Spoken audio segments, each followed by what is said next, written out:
우리 1장 11절에서 17절의 말씀을 통해서 나를 충성되이 여겨 직분을 맡기신 이런 제목으로 말씀을 나누기를 원합니다. 여러분 여기서 이제 중요한 단어 세 가지를 기억하셔야 됩니다. 12절에 감사, 감사란 단어.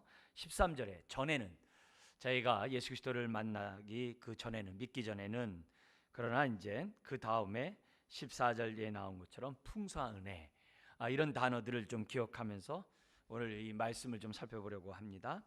여기 보면은 이 무엇보다도 이 바울이 하나님의 그런 엄청난 그 은혜들을 이제 경험하지 않습니까? 근데 이런 이 경험이 바울로 하여금 이런 정말 하나님 말씀에 순종하는 그런 사도의 직분을 감당하게 했거든요. 그러니까 이런 걸 통해서 기본적으로 우리 교육위원회, 특히 우리 교사분들 말씀을 가르치는, 뭐 이게 꼭 주일학교만이 아니라 교회 안에서 말씀을 가르치는 여러 순장이라든지 어쨌든 말씀 사역하는 이 모든 분들은 항상 기본적으로 우리가 생각해야 될 것이 뭐냐면 바울처럼 이 긍휼하심을 입어야 된다. 우리 좀 다른 표현을 쓴다면 은혜를 받아야 돼요. 이게 굉장히 중요해요. 우리가 주의 일은 은혜 없이 저와 여러분들이 할 수 없다는 사실을 아주 분명하게 마음속에 딱 각인시켜야만 합니다. 그래서 바울이 정말 그 은혜의 복음을 통해서 그 인생이 완전히 변화되었고 그가 자기 삶을 온전히 헌신하는 그런 사도 바울이 됐던 것을 보게 됩니다. 자, 그런데 이 바울이 왜 갑자기 이제 12절에서부터 17절까지 자기 얘기를 하고 있냐 이게.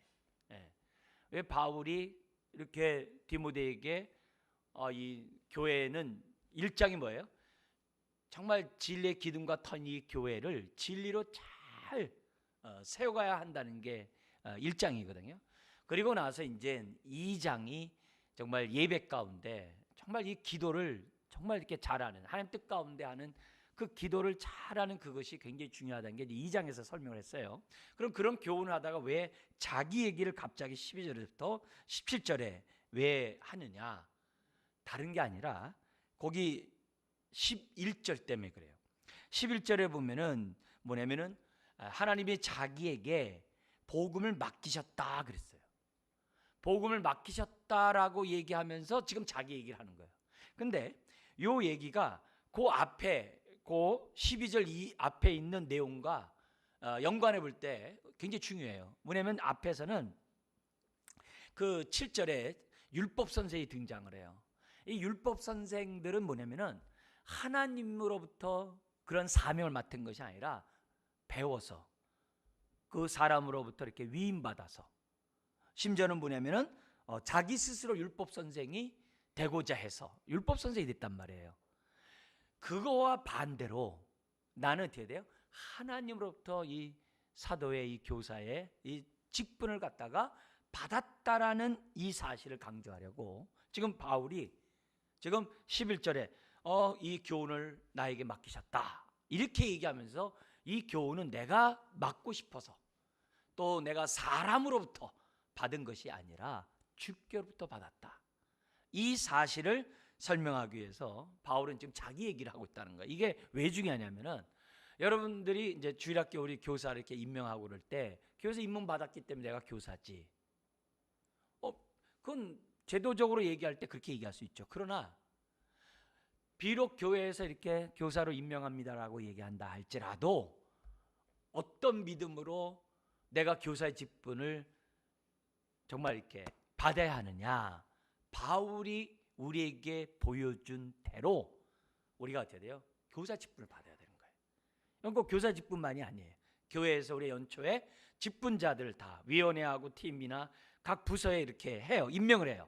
지식들이 임명해요. 그런 했을 때 교회에서 나를 갖다 임명했다. 교회 기관으로부터, 교회 사람으로부터 내가 받았다. 설령 겉으로는 그렇게 생각되어진다 하더라도 마음으로 어떻게 받았냐면 바울이 오늘 우리들에게 가르쳐준 대로 직분을 받아야 한다는 거예요. 이거는 교회를 통해 사람을 통해 왔다 할지라도 주께로부터 온 것이다. 이걸 알아야 은혜를 아는 자의 태도인 거예요. 그래서 바울은 분명하게 지금 자기가 복음의 사명자가 되는데 이거는 내가 원해서 된 것도 아니다. 당연하죠. 누가 나에게 가르쳐서 이렇게 전하는 것도 아니다. 당연하죠. 네. 주님이 찾아오셨고 주님이 그에게 정말 깨닫게 하시는 은혜가 있었기 때문에 바울이 이 복음을 전한 자가 되었거든요. 그렇기 때문에 말씀을 맡은 모든 교사분들은 기본적으로 나의 이 사명이 주께로부터 왔다. 이 사실을 기본적으로 항상 생각하셔야 돼요. 이게 있을 때 마음이 이렇게 정말 이렇게 감동이 있어요. 두근거림이 있어요. 항상 우리가 어떠한 직분을 맡더라도 나에게 이 귀한 직분을 맡기셨구나. 이게 주께로부터 왔구나. 이 생각을 하면은 마음에 대한 설림과 떨림이 있다는 것을 기본적으로 우리가 알 수 있다는 거죠. 동시에 이 얘기를 이 바울이 하는 얘기가 뭐냐면 이건 주께로부터 온 복음이 때 내가 전한다. 이렇게 얘기하지 않아요. 바울은 뭐냐면 이 주께로부터 이 복음이 나를 변화시켰고 나를 변화시켰기 때문에 내가 이 복음을 전하면 이 복음을 듣는 사람은 나처럼 변할 것이다라는 확신 속에 전했다는 거예요.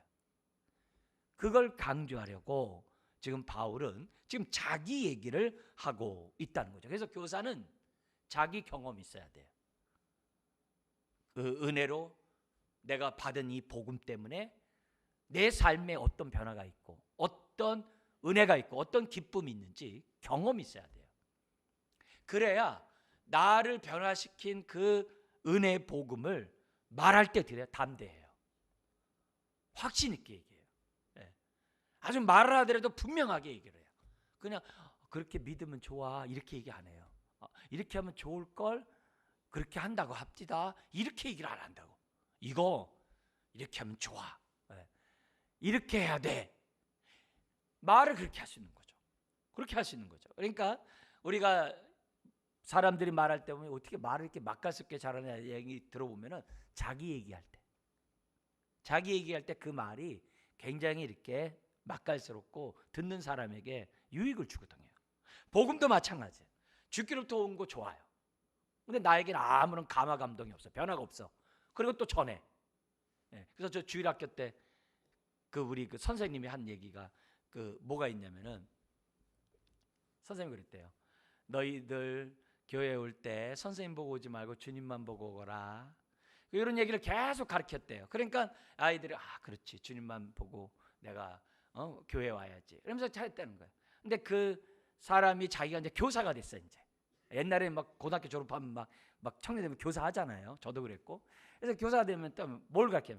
애들아 나를 본받지 날 보고 오지 말고 주님 보고 교회 와야 된다. 사람이 뭐라고 하더라도 개의치 말고 오직 주님만 보고 신앙생활하는 거야. 사람 보면 시험 들고 주님 봐야 돼. 이러고 있더라는 거예요. 자기는 하나도 안 바뀌고 뭘 배운 거예요? 나 보지 말고 주님 보고 와. 근데 이게 집에서도 그렇거든요. 부모들이 애한테 애야 주님 보고 신앙생활 해야 된다. 아빠 엄마 보고 이렇게 시험 들고 이렇게 하면 안 돼. 주님 바라보고 똑바로 이렇게 해야 돼. 그런다고. 그게 아니라는 거예요. 바울은 디모데에게 얘기하면서 정말 내가 받은 이 복음은 주께로부터 받은 것이고 내가 받은 이 복음으로 나는 변화되었고 그래서 나는 이 복음을 위해 내 삶에 헌신하는 거다. 디모데 너도 그러기를 원한다. 이런 메시지를 통해서 주님이 오늘 우리들에게 주시는 메시지는 그거예요. 그래서 우리가 무엇보다도 직분자들은 은혜를 받아야 되는데 어떤 은혜들 무엇보다 받았냐? 내 받은 이 직분이 주께로부터 왔다는 이 확신을 깨닫는 게 그의 은혜예요. 그리고 그것으로 내가 어떻게 변했고 내가 어떻게 나에게 유익이 되었고 나에게 정말 기쁨이 됐는지를 자기 경험이 있어야 돼요. 그래서 그 경험에 따라서 복음을 전하는 그것이 우리가 직분을 맡은 자, 특별히 교사들이 반드시 하나님 앞에서 해야 될 그러한 고백이라는 것을 잊어서는 안 돼요. 11절에 보면은 바울은 복음을 갖다가 무슨 복음이라고 그래요? 하나님의 영광의 복음이라고 그래요. 이 말을 여러분 정말 우리가 잘 음미하고 확실히 깨달아야 돼요. 하나님의 영광의 복음. 영광의 복음 속에 뭐예요? 변함이 없는 복음이라는 의미도 가했겠죠. 변치 않는 그 복음이 있겠죠. 근데 변치 않는 그 복음이 뭐가 있냐면은 5절에 보면은 이 복음 안에 뭐가 있냐면 사랑이 있대요. 그래서 예를 들면 5절을 한번 제가 읽어드릴게요. 1장 5절에 이 교훈의 목적은 청결한 마음과 선한 양심과 거짓 없는 믿음에서 나오는 사랑이라, 이렇게 얘기했어요. 사랑이거늘. 그러니까 이런 의미에서 이렇게 볼 때 정말 그 복음 안에 변치 않는 하나님의 그러한 사랑이 있고, 그 복음을 통해 하나님의 사랑을 받으니까 영광스러운 복음이라고 얘기할 수 있겠죠. 근데 그리고 그걸 자기한테 바뀐 거에 대해서 얼마나 감사해요. 그런데 뭐냐면은 영광스러운 복음이라고 했을 때 이 얘기를 지금 제가 말한 요것만 있냐 이게 그렇지 않다는 거예요. 바울이 볼 때 이 복음은 하나의 교훈이 아니라, 그리고 심지어 그 교훈을 통해 사랑을 우리가 알고 체험해요.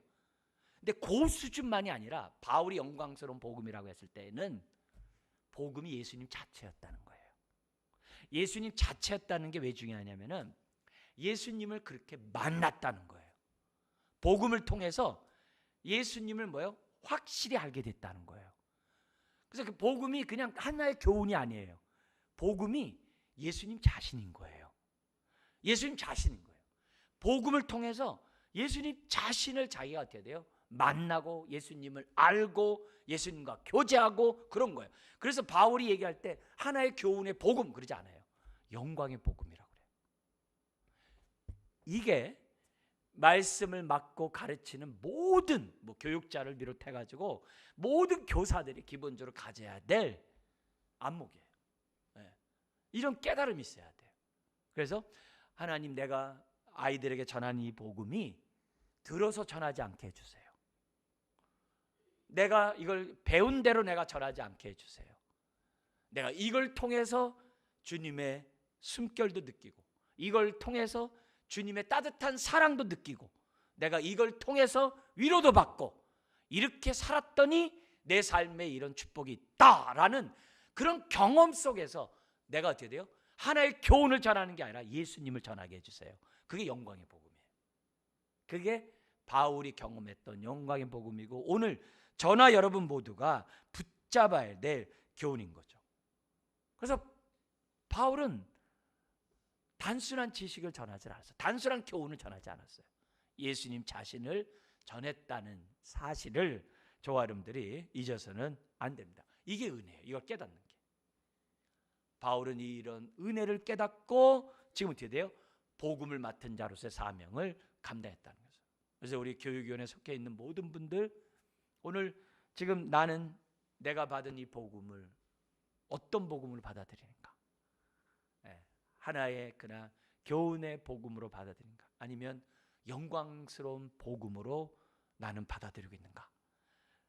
그런 속에서부터 내 모습을 한번 생각해 보자는 거죠. 그러면서 동시에 이 직분은 내가 원해서 또 교회에서 임명해서 우리가 정말 된다고 겉으로는 될런지 모르지만은, 그러나 근본적으로 주께서 교회를 통해서 나에게 이 직분을 맡기셨다. 이런 사실을 우리가 분명히 깨달을 때 그게 은혜를 아는 교사라고 말씀드릴 수가 있다는 거죠. 자, 그러면서 본격적으로 자기 자신에 대해서 이제 간증을 하면서 그 간증이 감사로 이렇게 아주 이렇게 뭐랄까 충만해 돼 있어요. 자기 그 감사하는 그 내용으로 자기 얘기를 해요. 그게 12절부터 17절에 나오는데요. 12절 17절이 구구절절이 모든 일에 지금 감사를 하고 있는 바울의 모습을 봅니다. 그래서 12절이 이렇게 시작하죠. 나를 능하게 하신 그리스도 예수 우리 주께 내가 뭐 한다고요? 감사함은 그래요. 나를 충성되이 여겨 내게 직분을 맡기심이라 하면서 12절부터 17절까지 구구절절이 감사해요.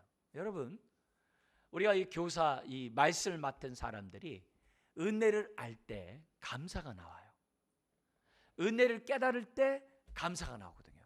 근데 이 감사가 뭐에 우리의 원천이 되고 힘이 되느냐? 우리가 섬기는 데 있어서 원천이 되고 힘이 된다는 거예요. 우리가 교사로서 섬길 때 감사 없이 섬기는 거하고 은혜를 알고 감사하며 섬기는 건 달라요. 정말 달라요. 감사함으로 섬기는 사람은 기본적으로요, 죄를 안 져요. 어떤 죄를 안 질까요? 나 이래봐도 이런 사람이야. 자기 자랑을 하네요. 나 많이 배웠어. 자기 의의를 주장하지도 않아요. 그리고요, 남들과 이렇게 뭐 비교하면서 뭐라고도 안 해요. 감사로 시작하는 사람들의 특징을 보면요, 죄를 짓지 않아요. 네. 은혜를 경험한 사람은 감사가 나오게 돼 있어요. 그리고 이 감사로 직분을 감당하면은 어떻게 돼요? 환경이 어떻게든지 감사하면서 감당을 해요. 여건이 어떻게든지 감사함을 해요. 심지어는 어떻게 돼요? 바울은 어떻게 돼요? 많은 고난을 당하고 살소망까지 끊어지는 그런 어려움 가운데서도 어떻게 돼요? 감사는 감당해요. 그래서 우리가 정말 이 직분을 감당하는 데 있어서 은혜라는 게 중요하고, 은혜를 아는 자에게서는 감사가 나오고, 그 감사의 그 정말 그 안에서 지금 바울이 12절부터 17절까지 하나하나 무엇을 감사하고 있는지, 그걸 우리들이 배우고 우리들이 따라가서 한다고 한다면, 직분을 맡으면서 시험 달거나 직분을 맡으면서 우리가 낙심하거나 직분을 하면서 내 삶의 신앙의 밑바닥이 보이는 일들은 없어요. 네. 오히려 내가 감사함을 하기 때문에 이 상아리만큼 점점 하나님의 은혜가 풍성함을 경험할 수가 있다는 거예요. 그래서 감사는 저와 여러분 모두에게, 모든 사역의 기초예요. 기초가 돼요. 그리고 이 감사는 점점 은혜를 더딛게 해요. 다음이 없는 은혜를 점점 받아 누리게 해요. 바울의 표현 쓴다면 풍성하게 해요. 그런 축복이 있어요. 그러면 바울이 그 감사하면서 뭘 감사했는지 한번 우리가 보면서 우리도 똑같이 감사하기를 원합니다. 첫 번째는 뭐냐면은 나에게 사역을 맡긴 것에 감사해요. 나에게 직분을 맡긴 게 감사해요. 나에게 교사의 직분을 맡긴 걸 감사해요. 근데 그것만 감사한 게 아니라 요 사명을 감당할 능력 또한 주신 걸 감사해요. 여러분, 하나님의 구원에는 사명이 포함되어 있고요, 사명에는 능력이 포함된 것을 믿으셔야 돼요. 이건 우리 주님이 하신 말씀이니까 그걸 믿으셔야 돼요. 그러니까 내가 이런 직분 맡아서 감사해요. 내가 이것을 또 감당하네? 나에게 이런 능력이 있네? 그걸 감사해야 돼요. 그래야 자기 자랑을 안 하죠. 자기 자랑 안 했죠. 그래서 12절에 나온 것처럼 정말 나를 능하게 하신 그리스도 예수 우리 주께 내가 감사하면 나를 충성되게 여겨 내게 직분을 맡기셨다. 그 사실에 대해서 감사해요. 여러분, 감사를 하는 사람은요, 직분을 불편스럽게 생각하지 않아요. 부담스럽게 생각하지 않아요. 마지못하게 받질 않아요. 직분을 감당하면서 그냥 내가 올해만 열심히 하리라 뭐 이렇게, 그건 자기 의지지. 그렇잖아요. 은혜로 말미암는 그 감사는 오히려 직분을 맡은 것에 대해서 황홀하게 생각해요. 바울처럼 웬 은혜냐, 더구나 자기가 희생해, 웬 축복이냐, 나 같은 자가 나를 위해 살지 않고 주를 위해 희생하다니, 이렇게 생각을 해요. 그래서 나의 삶을 드리면서 감사해요. 오히려 그게 은혜를 알고 하나님 앞에 감사하면서 하는 사람의 태도라는 거죠.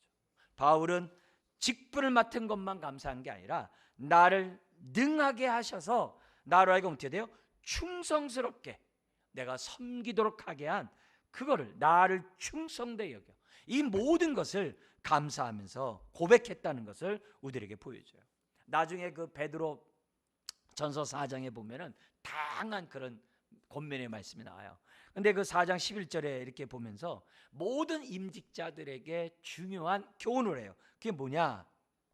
내가 내 삶을 다 들여서 헌신했는데 그 마지막은 모든 게 주의 은혜입니다 라고 고백해야 한다는 거예요. 감사로 시작하지 않는 사람은 어떻게 은혜로 감사하겠어요? 모든 게 주의 은혜라고 하겠어요? 안 되거든요. 그래서 저와 여러분들이 마지막이 다 뭐예요? 이게 다 주의 은혜입니다. 그거는 정말 내가 맡은 것, 그것에 대해서 감사하고 또 나로 하여금 이것을 감당할 수 있는 능력을 주신 것, 그걸 감사하는 자가 나의 나됨은 주의 은혜입니다 고백할 수 있겠죠. 그래서 우리 이제 교육위원회, 특별히 우리가 교사, 우리 교육자를 비롯한 모든 분들이 뭐부터 감사해야 되느냐? 나에게 이 직분 맡긴 거 주님이, 또 이걸 감당할 수 있는 능력을 나에게 주신 거 감사하십시오. 그러면 마지막 때에 주님 감사합니다, 이게 주의 은혜입니다, 저와 여러분들이 고백할 줄 믿습니다. 그래서 두 번째 감사할 게 뭐냐? 그게 이제 13절에서 우리가 찾아볼 수 있는데요, 뭐냐면은 나 같은 자에게 이런 은혜를 주신 것에 대해서, 직분만이 아니라 나 같은 자에게 준 것에 대해서 감사해요. 그래서 13절에 이런 표현을 씁니다. 내가 전에는 비방자요 박해자요 폭행자였으나, 예. 여기 이 폭행자는 뭐냐면 의도적으로 해를 끼치는, 그런 자를 말해요.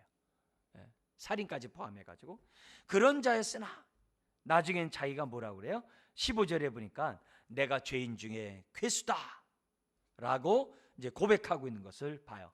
여러분, 바울이 복음을 통해서, 영광의 복음을 통해서 자꾸 은혜를 받으면 받을수록 뭐가 이렇게 대조가 되냐면 옛날에 예수님 모르고 범죄했던 그 일련의 모든 죄악이 떠오를 수밖에 없잖아요.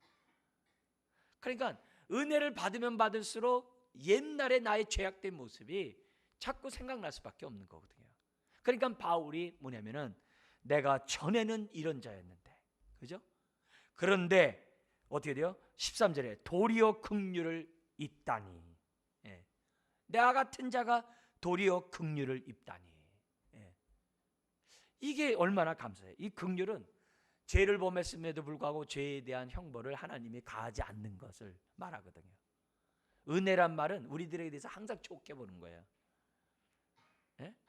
사람들 중에서 이럴 수 있잖아요. 우리들 속에 사람 삐딱하게 사람 보고 사람을 믿지 않고 사람에 대해서 이렇게 불신하고 이렇게 바라보는 그런 마음이 있잖아요. 그거는 은혜로운 눈이 아니죠. 은혜는 호의적으로 본다라는 단어예요. 하나님이 내가 죄인 되었을 때 나를 호의적으로 보셨듯이 우리가 은혜를 아는 사람은 사람을 이렇게 믿고 봐야 돼요. 비록 사기를 맞을지언정 이렇게 내가 믿고 봐야 돼요. 저 사람 나 이용해 먹으려고 이렇게 하는 것보다도 사람의 기본적인 마음이 이렇게 호의적으로 봐야 되거든요. 하나님이 나를 호의적으로 보시죠. 더구나 내 죄에 대해서 묻지 아니하시고 용서하시는 그 긍휼함이 있거든요. 바울이 이게 너무나도 뼈저린 거예요. 왜 그랬까요? 부활의 주님을 봤잖아요. 만났잖아요. 은혜를 받았잖아요. 은혜를 받았잖아요. 그러니까 자기의 모습을 생각할 때 그는 어떻게 돼요? 이런 부분을 감사하지 않을 수가 없는 거예요. 네? 그래서 항상 기도할 때 이런 기도를 하는 거거든요. 어떻게 나 같은 자가, 내가 어쩌다가 구원을 받아가지고 이렇게 주님을 위해 살 수 있게 되니 참 감사합니다. 근데 그 얘기를 그냥 생을 다하는 그때까지 하는 거거든요. 사람들 보면 줄 수밖에 없는 나를 건지신 주님 참 감사합니다. 그 말은 반대로 얘기하면 뭐예요? 계속 은혜 안에 거한다는 거거든요. 그래서 우리가 뭘 감사해야 되느냐? 나 같은 자에게 이런 직분을 맡기신 그 하나님, 그때 나 같은 자, 나 같은 죄인에게 긍휼을 베푸신 그 은혜에 바울은 정말 감사하면서 살고 있다는 거죠. 그리고 바울이 이렇게 그 은혜에 긍휼하심에 감사하는 것은 주님을 봤어도 있지만 뭐한 거예요? 자기가 회개했기 때문에 그래요. 회개하면 할수록요 신기하리만큼 죄가 더 크게 보여요. 죄의 무게가 더 크게 보여. 신기해요. 십자가 앞에 가까이 가면 갈수록요 죄의 무게가 더 커요. 옛날에는 이 정도면 좀 괜찮았는데, 이 정도 회개하면 좀 괜찮은데 이렇게 생각을 했는데, 이상하게 은혜를 받으면 받을수록 나오는 기도가 회개밖에 없어요. 사실요. 가만 보면요 회개밖에 없어요. 회개밖에 없어요. 다윗도 그걸 보여줘요. 자기의 삶의 문제를 놓고 하나님 앞에 갔더니 하나님 회개시키는 거예요. 하나님 저 이 문제 기도 응답해 주세요. 갔더니 너 회개부터 하래요. 그래서 그래도 회개해 놓은 다음에 또 기도했더니 하나님이 또 회개하래요. 심지어 뭐냐, 엄마 뱃속에서부터 한 걸 갔더니 회개하래 또. 그러니까 그래서 또 그거 회개하고 또 갔더니 하나님 네 자체를 놓고 또 막 회개하라 막 그러세요. 그게 시편 25편이에요. 너무 힘들어 하나님 앞에 갔더니 자꾸 회개시키는 거예요. 근데요, 은혜를 알면요 자꾸 회개부터 나와요. 바울이 주님을 만나고 은혜를 받았다는 증거가 감사지만 또 뭐예요? 회개하는 자가 됐다는 사실 자체가 그게 은혜인 거예요. 그걸 지금 바울은 감사하고 있는 거예요. 여러분, 저와 여러분들이 남다르겠어요? 하나님의 진노 아래 있는, 진노 아래 있었던 저와 여러분들이잖아요. 근데 왜 은혜예요? 나 같은 자를 구원해서 또한 직분까지 하나님이 맡기신다니.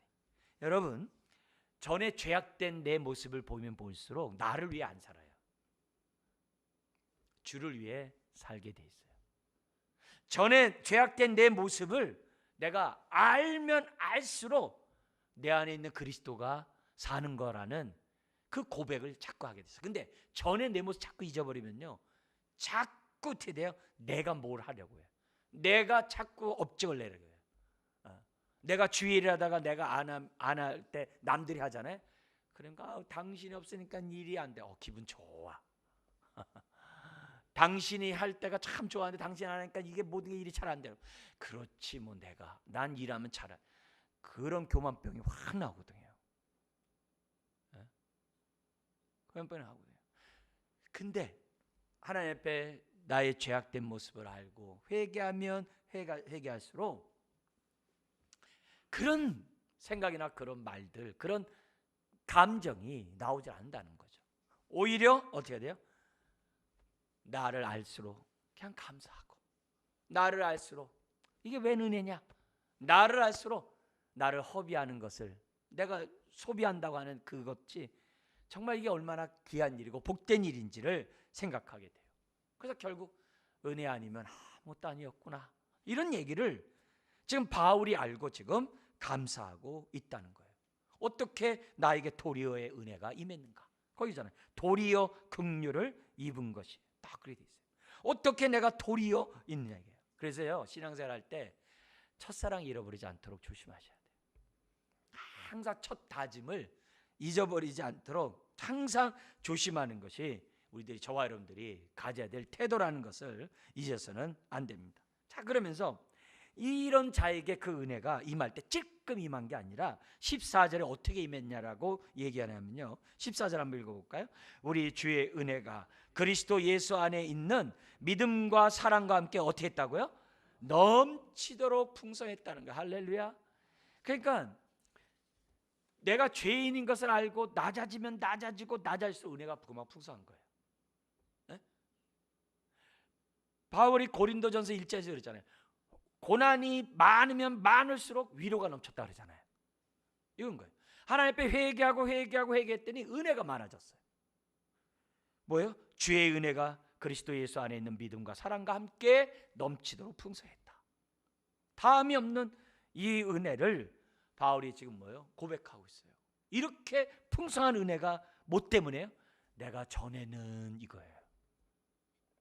내가 전에 내 죄악을 바울이 회개하니까 이 은혜가 이렇게 넘쳐났다는 거예요. 아니 목사님, 주님을 알아가는 질 속에 가면은 은혜가 넘친다고 그러더니 이건 또 이 밑으로 들어가가지고 이 죄 문제를 해결하면 은혜 넘친다, 이게 무슨 말이에요? 같은 말이에요. 주를 알아갈수록 죄가 드러나거든요. 그게 시편 19편이에요. 그게 시편 19편이에요. 19편이 뭐냐면 말씀 앞에 다가가면 다가갈수록요, 내 안에 있는 숨긴 죄악들을 보게 돼 있어요. 그렇게 돼 있어요. 그러니까 오늘 이 바울이 우리에게 정말 은혜를 받은 자로서 감사하며 살아가는 이 모습을 저와 여러분들 배우자는 거죠. 여러분, 회개할 때마다 감사하면서 회개하시길 주의 이름 축원합니다. 그러면 그럴수록 더욱더 은혜가 넘치게 되고, 그러면 어떻게 돼요? 하나님께 더 가까이 가게 되고, 그러면 그럴수록 회개는 더 깊어지고, 그럴수록 은혜는 넘쳐나는 것을 보게 됩니다. 여러분, 하나님의 은혜는 차별이 있을까요? 없을까요? 절대 없습니다. 없습니다. 내가 회개하면 회개할수록 누구나 예외 없이 풍성한 은혜를 받아 누릴 줄 믿습니다. 이걸 감사해야죠. 이런 걸 감사해야죠. 하나님 저에게 정말 회개하고 은혜를 누리게 하시니 정말 감사합니다. 여러분 이런 마음으로 우리 모든 직분자가 사역을 해보세요. 교회 얼마나 은혜가 넘쳐나겠어요. 이렇게 주일학교 아이들 해보세요. 애들이 선생님을 통해서 뭐가 들어오겠어요? 그 은혜가 막 임하는데 뭐와 함께 오겠어요? 거기 믿음과 사랑이 선생님을 통해서 확 밀려오죠. 야 저게 진짜 믿음이구나. 야 저게 진짜 사랑이구나. 야 이게 주님의 은혜구나. 애들이 느끼겠죠. 그렇잖아요. 우리 애들 얼마나 눈치가 백단입니까? 누가 자기를 좋아하는지 아는지 애들 금방 알잖아요. 강아지보다 더 빠르잖아요. 그러니까 애들이 금방 알거든요. 전 뭐 오라고 해서 안 돼요. 뭐 이렇게 쭉 가면서 막 이렇게 하면 그래서 와줘요. 애들 눈치 백단이에요. 우리가 은혜를 아는지 안 아는지 애들이 알아요. 우리가 정말 나의 믿음이 허상인지 진짜인지 애들이 알아요. 정말 내가 하는 이 사랑이 일용인지 진심인지 애들 다 알아요. 그러지 말고 우리 아이들이 야 주님의 그 은혜가 선생님 통해서 나에게 그대로 들어오는구나. 이걸 우리들이 안다고 한다면 얼마나 감사하겠어요. 제가 교사 얘기를 해서 말씀드린다면 고등학교 3학년 때 우리 지도했던 우리 아주 혼자 사시는 아주 우리 성경이보다 더 나이 많은 그런 선생님이 계셨어요. 있는데 얼마나 챙기는지 몰라요. 고등학교 3학년인데 제가 했을 때 얼마나 챙기는지 몰라요. 처음에는 그냥 뭐 그러려니 했어요. 근데 제가 이제 늦잠 많이 잘 거 아니겠어요? 그러면 제때 못 갈 때가 많이 있잖아요. 그러면요 꼭 그 당시 공중전화잖아요. 공중전화를 집에서 받는 일이 그게 어디 있어요? 그럼 어떻게 돼요? 항상 이렇게 찾아오는 거예요. 그래서 어떻게 별일 없니? 하면서 고3인 아이를 그 눈 비비고 나가는 거죠. 눈 비비고 나가가지고 네. 근데 매번 뭐라 하더라도 할 때 말 때 차별이 있는 게 아니라 그 따뜻한 그 사랑을 느끼는 거예요. 나중에 알고 봤더니 그분 동생이 지금 이제 CCC 선교단체라는 데가 있는데 지금 미국 지부에서 오랫동안 그 총괄 대표로 하면서 섬겼던 그 바로 제 2년 선배가 있어요. 그 선배의 누나더라고요. 그러니까 시간이 지나면서 이제 저만 관심을 받다가 시간이 지나면서 은혜를 받다 보니까 그 선생님이 자꾸 생각나는 거예요. 제가 은혜를 받으면 받을수록 자꾸 생각나. 그러면 같이 이렇게 연합해서 기도를 하잖아요. 그러잖아요. 이렇게 같이 기도하잖아요. 그러면 어떻게 기도하는지 이렇게 자꾸 이렇게 옆에서 이렇게 자꾸 이렇게 듣게 되고, 그리고 뭐예요? 자꾸 이렇게 기도하면 이렇게 따라서 하게 되고, 그냥 뭐든지 자꾸 옆에서 이렇게 가까이 하고 싶어하는 그런 제 그 시절이 있었어요. 근데 지나고 나서 이렇게 보면은 그게 참 귀한 하나님의 선물인 거예요. 저한테는. 왜? 그런 선생님 만났다는 게 저한테 굉장히 귀한 축복인 거예요. 얼마나 감사해요. 여러분, 우리 맡은 아이들이 그런 축복 누리기를 주의 이름으로 축원합니다. 주님의 사랑이 여러분을 통해서 아이들에게 그대로 잘 전달될 수 있도록 우리가 감사 살자는 거죠. 뿐만 아니라 뭘 감사했는지 15절 17절에 기록되어 있어요. 뭐냐면 여기서 뭐냐면 다른 게 아니라 주님이 나를 찾아오신 것 그 자체에 너무 감사했어요. 받은 은혜 그런 거 축복 좋아요. 근데 주님 자신이 나한테 이렇게 딱 찾아오신, 탕자에게 찾아가 안아주고 삭개오에게 찾아가신 것처럼 나에게 찾아오신 그것에 감사했어요. 그게 15절 이하에 나오는데 15절 한번 읽어볼까요? 미쁘다 모든 사람이 받을 만한 이 말이여 그리스도 예수께서 죄인을 구원하시려고 세상에 임하셨도다 하였도다. 죄인 중에 내가 계시니라. 이 말은 뭐예요?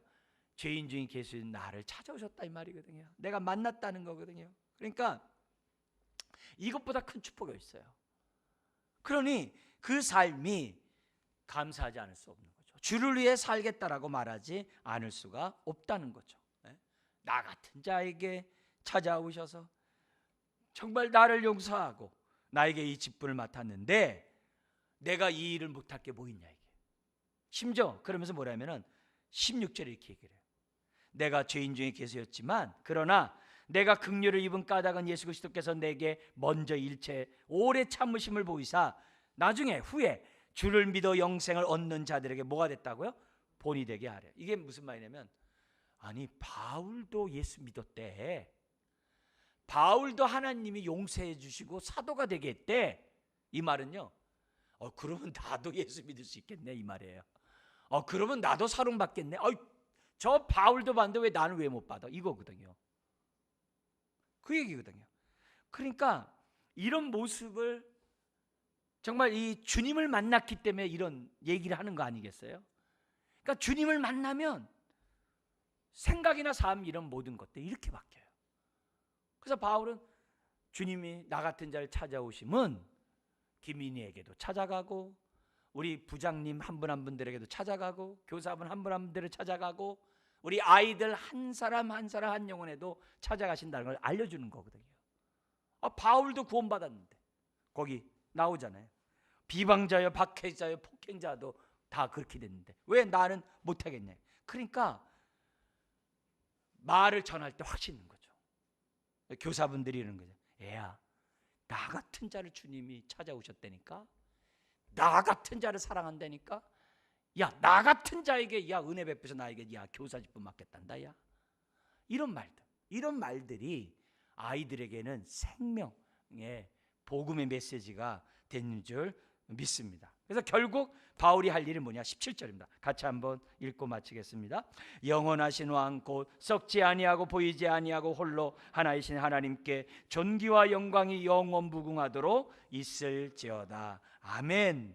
그러니까 결국 우리가 할 수 있는 것은 모든 영광 하나님께, 그거죠.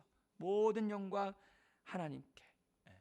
그래서 나만 영광 돌리지 마시고 우리 아이들과 함께 영광 돌리는 모든 교사분들 되시길, 또 우리 모든 직분자 되시길 주의 이름으로 축원합니다. 기도하겠습니다. 하나님 아버지, 오늘 우리들이 신앙생활하면서 은혜를 알게 해주십시오. 그리고 감사로 직분을 감당케 하여 주옵소서. 주여, 우리가 감사하되 아버지 하나님, 내가 맡은 직분만 감사하는 것이 아니라 또 내가 용서함 받은 것만 감사하는 것이 아니라 예수님 자체를 우리가 감사하는 그런 인생 될 수 있도록 도와 주시옵소서.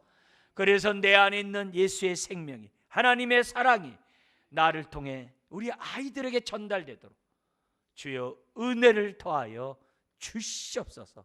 주여, 우리에게 귀한 직분을 맡기시니 감사합니다. 주여, 감사합니다. 이 맡은 이 직분 감사함으로 잘 감당할 수 있도록 은혜를 더하여 주옵소서.